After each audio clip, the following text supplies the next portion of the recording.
Қайырлы күн достар, сіздермен томатты соуста тефтели жасайтын боламыз.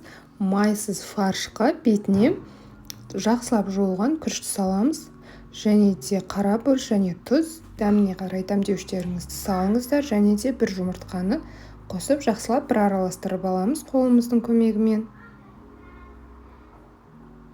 Фарш майсыз болған дұрыс, себебі өте майлы болып кетеді тамақтарыңыз. Етсіз фарш алған дұрыс. Осылай жақсылап араластырамыз. Бір пиязды жақсылап майдалап тұрып, сол фаршымыздың бетіне қосамыз.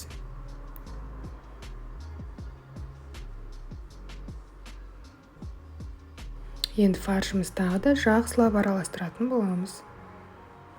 Дайын болған фаршты осылай дөңгелетіп, жақсылап қысып шарикта жасаймыз.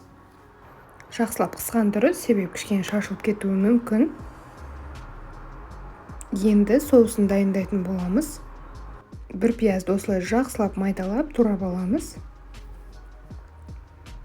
Қызып тұрған табаға сұйық майымызды құямыз.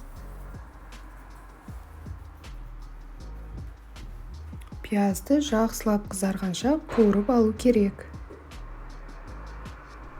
Пияз қуырылып жатқан кезде, кішкене қызарғаннан кейін сәбізімізді саламыз, осылай майдалап турап.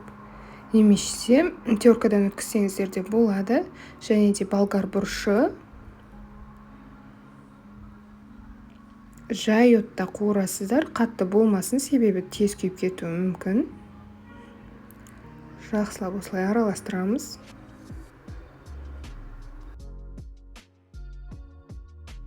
Жай отта жақсылап қуырылуы тиіс. Болгар бұрыш кішкене қуырылғаннан кейін бетіне қызанағымыз саламыз. Бір қызанақты осылай үлкендеу етіп турап салдым. Кішкене қызанақ солғанша жақсылап осылай қуыратын боламыз жай отта. Бетін жауып қойсаңыздар да болады. Қызанақты ет өткізгіштен өткізіп формаларға салып осылай қатырған болатынмын. Мен соны да салдым. Дәмі өте ерекше дәмді болсын деп. Осылай ерігенше жақсылап араластырамыз. Егерде сіздерде бұл болмаса міндетті емес. Барлығы жақсы қуырылғаннан кейін ингредиенттердің барлығы батып тұратындай етіп осылай су құямыз. Және де бетін жауып қоямыз, қайнауы тиіс.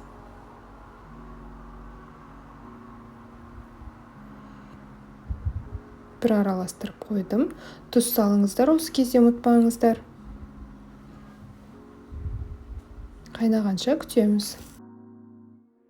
Міне қайнады, бетіне картоптарды салып шықтым осылай. Егер картопты ұнатпасаңыздар, бұл міндетті емес.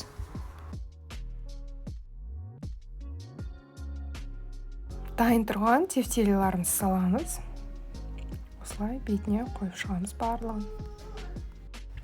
Егер де менің видеом ұнап жатса, мені жоғалтып алмас үшін подписаться басын басуды ұмытпаңыз. Бетін жауып, жай отта 40 минутта пісіріп аламыз. Картопын тексеріп қойыңыздар шанышқының көмегімен. Картоп піссе болғаны. Міне тефтелиларымыз пісті.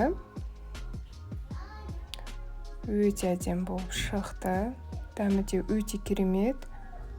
Тез дайындалатын астардың бірі. Міндетті түрде осы рецептпен жасап көріңіздер. Егер де ұнаса, лайк басып, комментарий қалдырып кетіңіз. Сіздің тамағыңыздың қалай шыққанын міндетті түрде менімен бөлісуді ұмытпаңыз.